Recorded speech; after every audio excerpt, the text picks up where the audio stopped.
Ahí estamos. Empiezo acá. Bueno, vamos a empezar con la parte de sistema cardiovascular, ¿sí? En este caso, algo importante que tienen que saber es, para todo esto, el sistema renina-angiotensina-aldosterona. Esperen que sumo acá. Muy bien. En este caso, es un sistema que todos lo tenemos a nivel normal, que nos ayuda a compensar ante un momento de un abrupto, digamos, descenso de la presión arterial. Todo este sistema se desencadena y lo trata de llevar la presión a lo más normal posible, ¿sí? Entonces, ¿cómo se puede dar un abrupto descenso de la presión arterial? Y en muchos casos, un traumatismo, pérdidas excesivas de sangre, algo que sea que desencadene, que baje la presión muy abruptamente. El primer órgano que se va a dar cuenta de todo esto es el riñón. El riñón libera el torrente sanguíneo, la renina, ¿sí? Y esta enzima viaja por toda la sangre, por todo el torrente y en algún momento pasa por el hígado. Cuando pasa por el hígado, se encuentra dentro de él con el angiotensinógeno. La renina con el angiotensinógeno se unen porque hacen el acople perfecto y se forma la angiotensina 1. La angiotensina 1 también recorre el torrente sanguíneo, pasa, en algún momento esa sangre se tiene que oxigenar, pasa por los pulmones y dentro de los pulmones se encuentra con la ECA, que es la enzima convertidora de angiotensina. ¿Qué es lo que hace esta enzima convertidora de angiotensina? Transforma la angiotensina 1 en angiotensina 2. Y cuando la angiotensina 2 está en el torrente sanguíneo, va a tener muchas funciones, pero dos que son las más importantes. Estimula a las glándulas suprarrenales para que secreten la hormona aldosterona, y la hormona aldosterona dentro de los riñones lo que hace es retención salina. Retiene sodio y agua y excreta el potasio, y además a la altura de los vasos sanguíneos lo que realiza es vasoconstricción. O sea, hace que los vasos sanguíneos en su túnica media, que está formada por tejido muscular liso, se contraigan. Al contraerse se produce la vasoconstricción más la retención salina y de esa forma aumenta la presión arterial.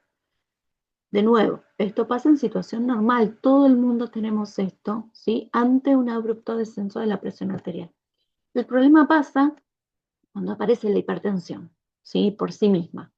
Entonces, a partir de acá, empieza todos los distintos fármacos para tratar la hipertensión. Uno de ellos van a ser los diuréticos. Los diuréticos, en general, actúan sobre los riñones para que aumente la eliminación de sodio y también la eliminación de agua. Aumenta también la cantidad de diuresis diaria, ¿sí? Recuerden que la diuresis normal de 24 horas es aproximadamente de 1,5 litros, no, entre 800 y 1,5 litros de orina al día. Por lo tanto, aumenta la cantidad y de esta forma se disminuye la cantidad de líquido de la sangre y la presión arterial se reduce. Los diuréticos suelen prescribirse en forma combinados con otros medicamentos antihipertensivos y a veces solo en un solo medicamento. Dentro de los diuréticos podemos hablar de tres grandes grupos: los de ASA, los triacídicos y los ahorradores de potasio. Los de ASA van a actuar dentro de la nefrona, ¿sí? En lo que es el asa de Henle.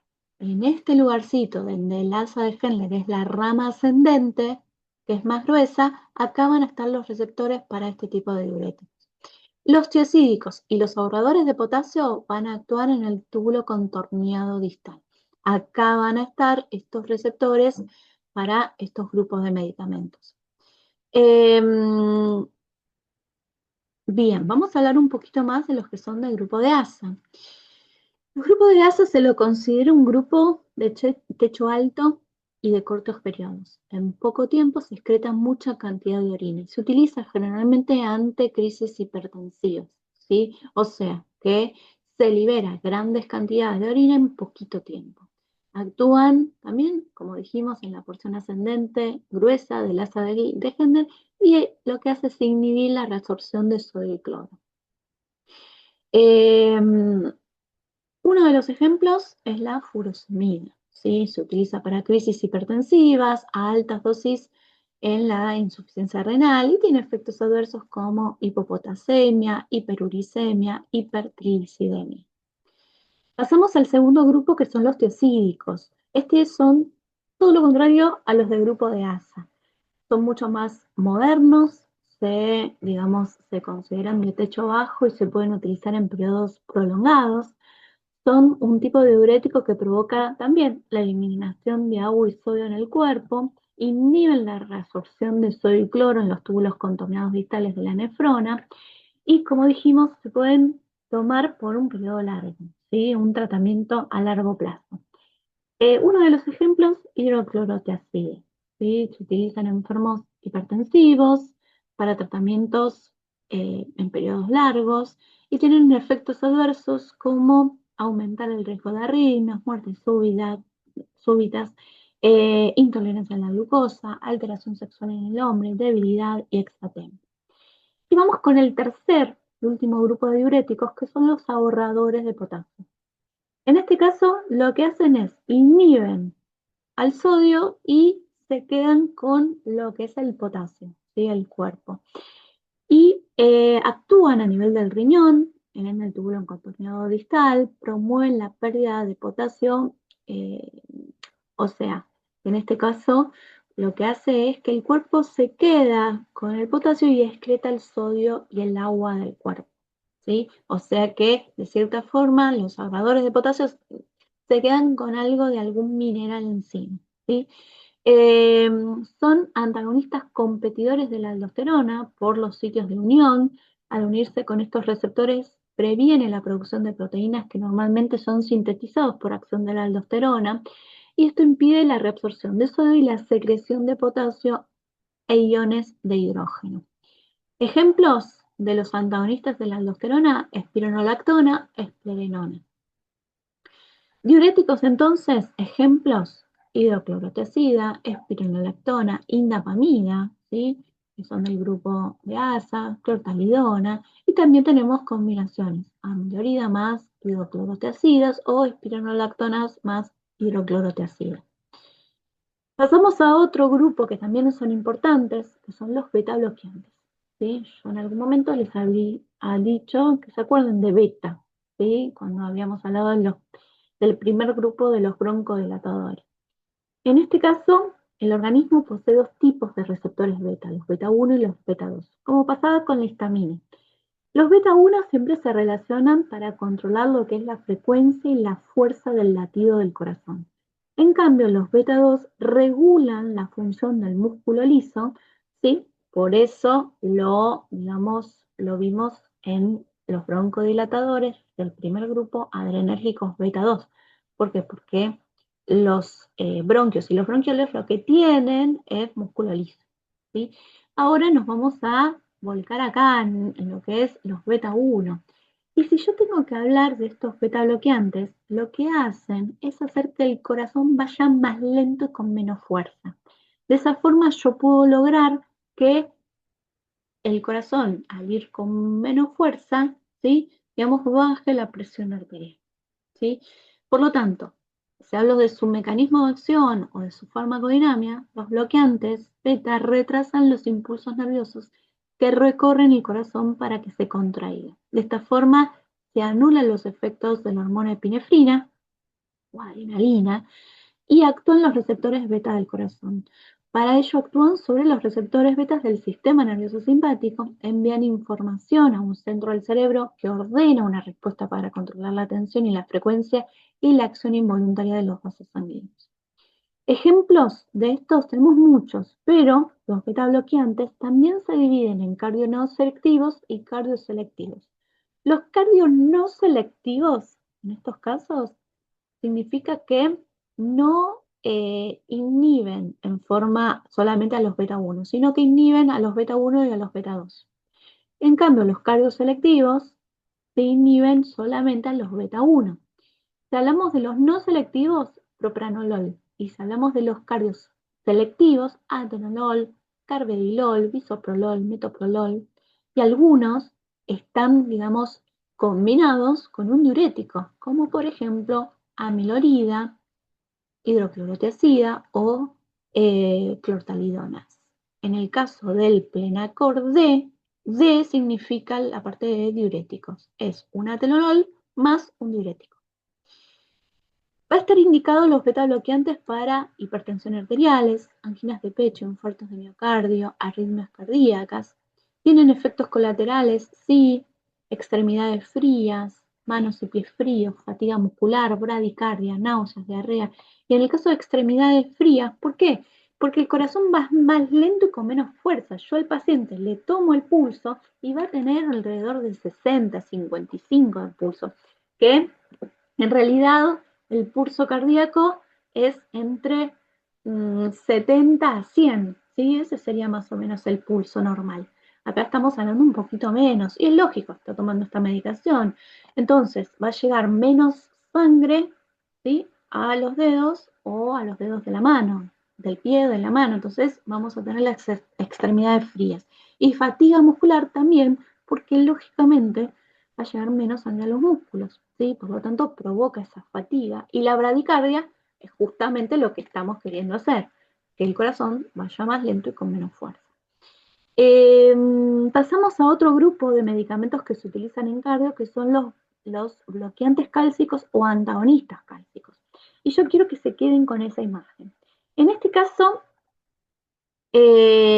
tanto lo que es el corazón como las arterias propias del corazón, que son las coronarias, y el sistema cardiovascular, todas las venas y arterias de nuestro cuerpo, en su túnica media, no se habla de paredes, se hablan de túnicas, tenemos tejido muscular liso. ¿Qué es lo que hace ese tejido muscular liso? Contraer las arterias para que el flujo de la sangre vaya pasando. En este caso, hablamos entonces del tejido muscular liso. Todos los tejidos musculares lo que necesitan para la contracción y relajación del músculo es, digamos, lo que es el ATP, glucosa y oxígeno. Pero además necesita calcio.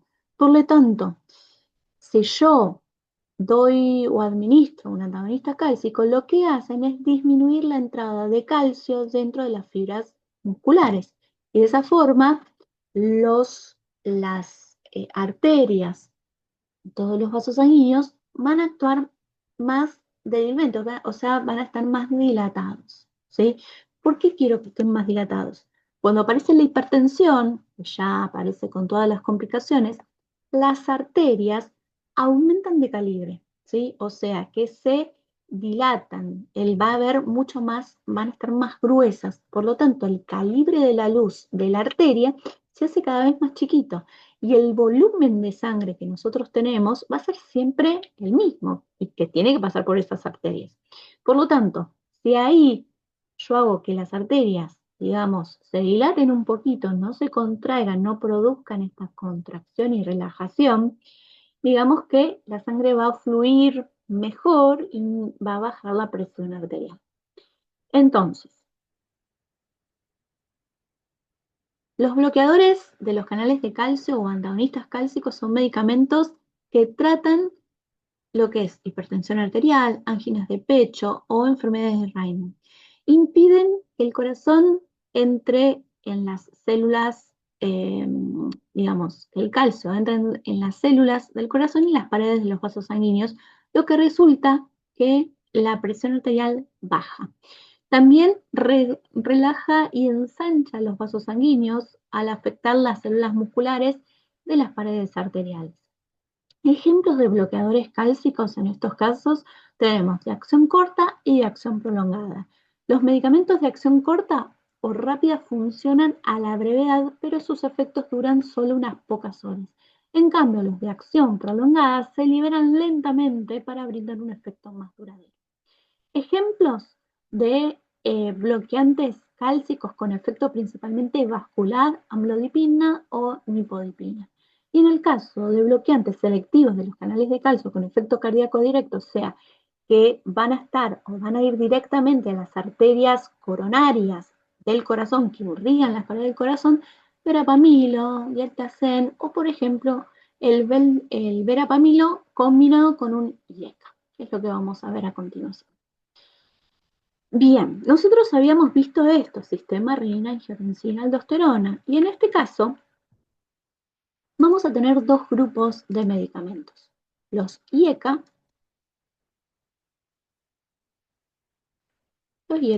y los ARA2.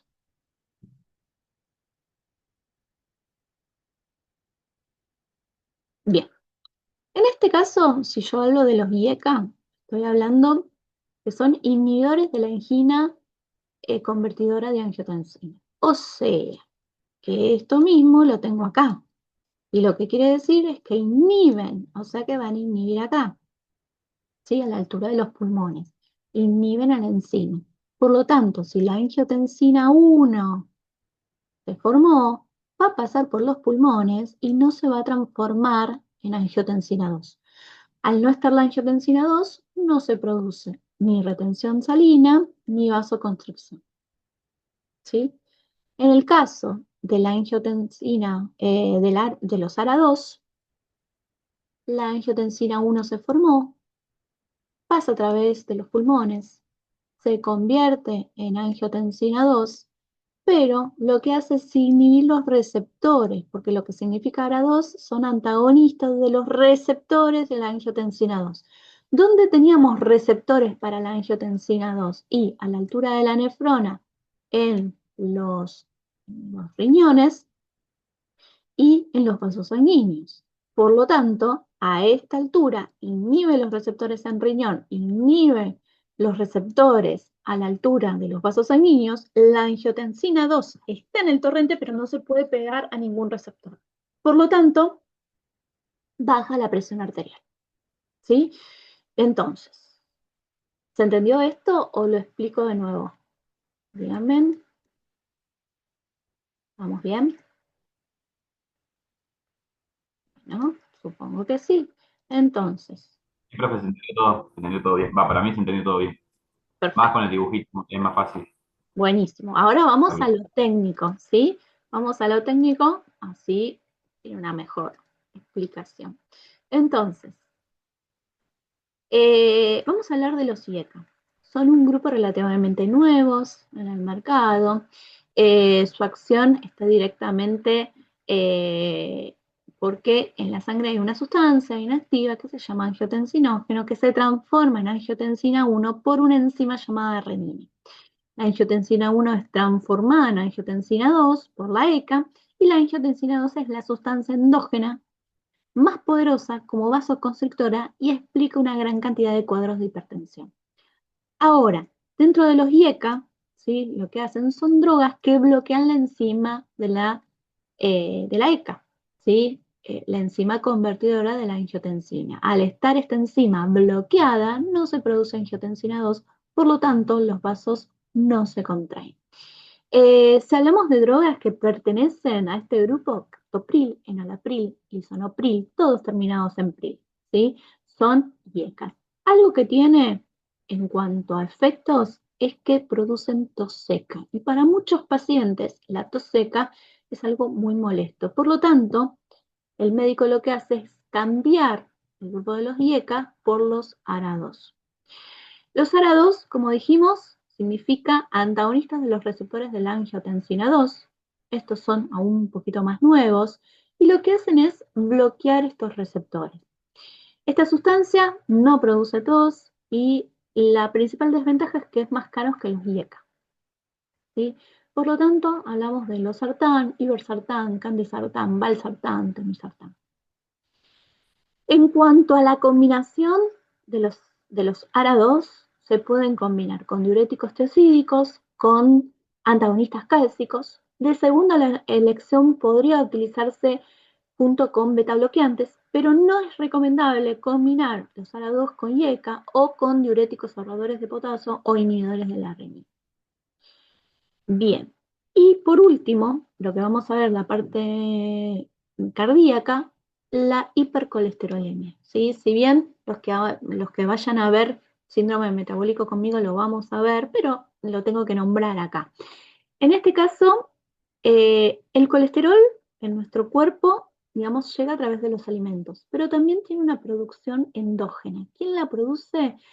Unas células, en este caso una enzima que se llama hidroximetilglutaril coenzima reductasa, que lo que hace está dentro del hígado y produce lo que es el colesterol. Y el colesterol bueno, ¿por qué? Porque muchas estructuras de nuestro cuerpo necesitan colesterol sí o sí.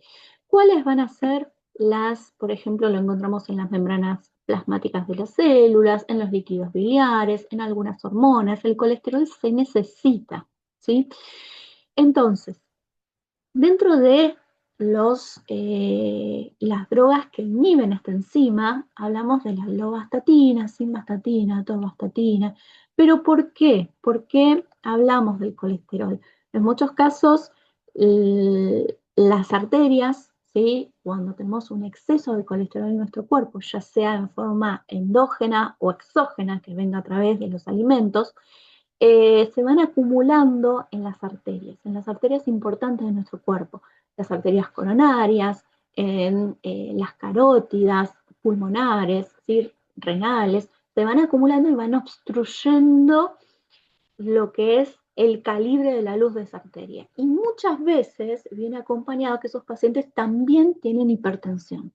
Y ahí es una bomba total. ¿Por qué? Porque puede producir infartos agudos de miocardio, ACVs, ¿sí? Entonces necesitamos reducir el colesterol.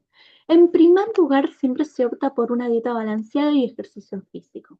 Si eso no resulta, ahí hablamos de estos medicamentos que van a tratar lo que es el colesterol, ¿sí?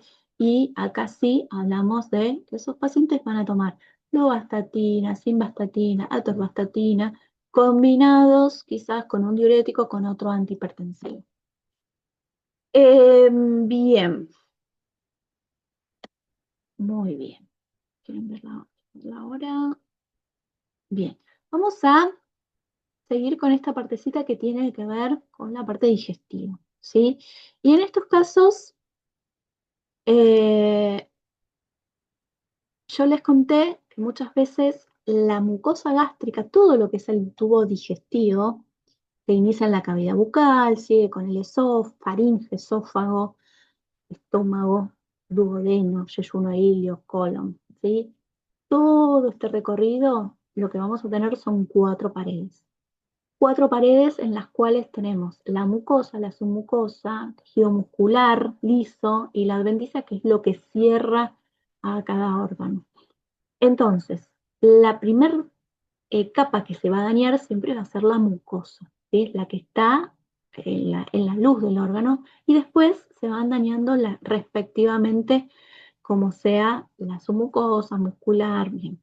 En el caso de la gastritis, esto que estamos viendo a través de una endoscopía, eh, lo que estamos viendo es una lesión en esta mucosa, ¿sí? Vemos manchas rojas, irritación, puede haber irritación o hemorragias subepiteliales, y las causas pueden ser por malos hábitos alimenticios, mucho picante, muchos fritos, mucho café, el estrés, el uso de mucha cantidad de analgésicos, por eso también estas personas que tienen que tomar esos analgésicos a largo plazo, ¿sí? Se utilizar los anticox-2, ¿sí? Justamente para no dañar tanto la mucosa. También pueden tener desórdenes autoinmunes o infecciones con una bacteria que es el Helicobacter pylori. Por lo tanto, para los tratamientos de la gastritis se utilizan antiácidos antagonistas de los receptores H2, ¿sí? O inhibidores de la bomba de protón. En el caso de los de los antiácidos, lo que se usan es para aliviar la acidez gástrica. Yo comí hoy una milanesa con papas fritas, con huevo frito, y al ratito me empiezo a sentir mal, empiezo a tener dolor en la boca del estómago. En realidad es una epigastralgia, porque la zona se llama epigastrio.